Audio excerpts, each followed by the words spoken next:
Air, brined by the sea beneath it, brushes through my hair. I can feel the sand sticking to my feet as I rest on tide-smooth stones, watching the tankers and ferries float by. These memories are etched into my character, squeezed in between the letters of my name, and decorate the walls of my family's home. This is where I spent my childhood summers, in a cabin on Hornby Island. Hornby Island is part of the Gulf Islands near Vancouver, British Columbia. The cabin stands on a wooded sandbar that can be crossed in half a day by foot. This island and its people are welcoming in the main town square, but would usually leave us alone when we needed it. To get away, we would often walk through the prehistoric woods with an umbrella of trees protecting us from the rain and ferns below wiping away the drops that slipped through the phalanx.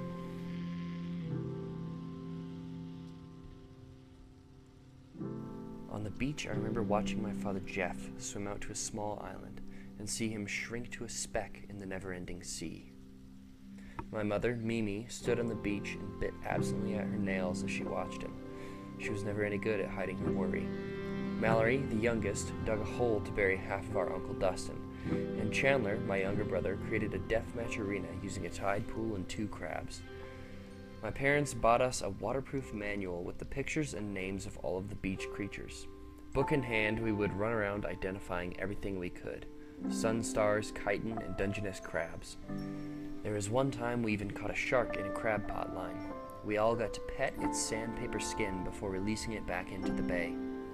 The thought of creatures beneath the waves never deterred my siblings and me from swimming, but the frigid temperature of that water usually kept us in the shallow tide. I had always hoped the water would be warm like it seemed in the movies, and I remember the feeling of immediate regret after jumping in for the first time. There is a story that we all love to tell our mother whenever the topic of the islands comes up. We were walking on the road back to the cabin after a day at the beach. The sky was drizzling steadily, and all 3 of the kids had walking sticks that equaled our height. Suddenly, a snake roughly 3 feet long came out of the tall grass that lined the road, and immediately made its way towards my now shrieking mother. My siblings and I were using our walking sticks as clubs as we tried to stop the snake from reaching her, but it remained determined to get her. She seemed tethered to her spot on the asphalt, and the snake steadily made its way toward her until my father came up, took my stick, and swung it like a golf club at the snake. The monster, as my mother named it, flew into the woods, and we kept walking to the cabin, now talking about how snakes could smell fear.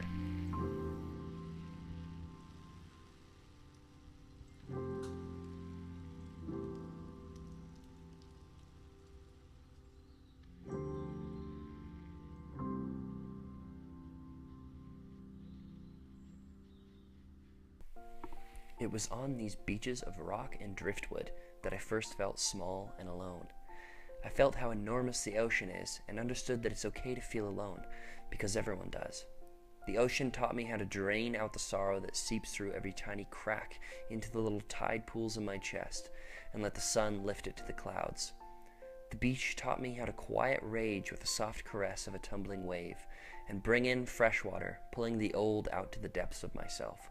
When I was younger, I thought that I could only experience these feelings and ways of understanding on that small green dot of an island. Now, as an adult, I have it tucked into my heart. I have not gone back as an adult. I think I'm afraid that everything would be different. Instead of going back for myself, I've decided to go back when I have a family of my own and share with my children what my parents gave to me.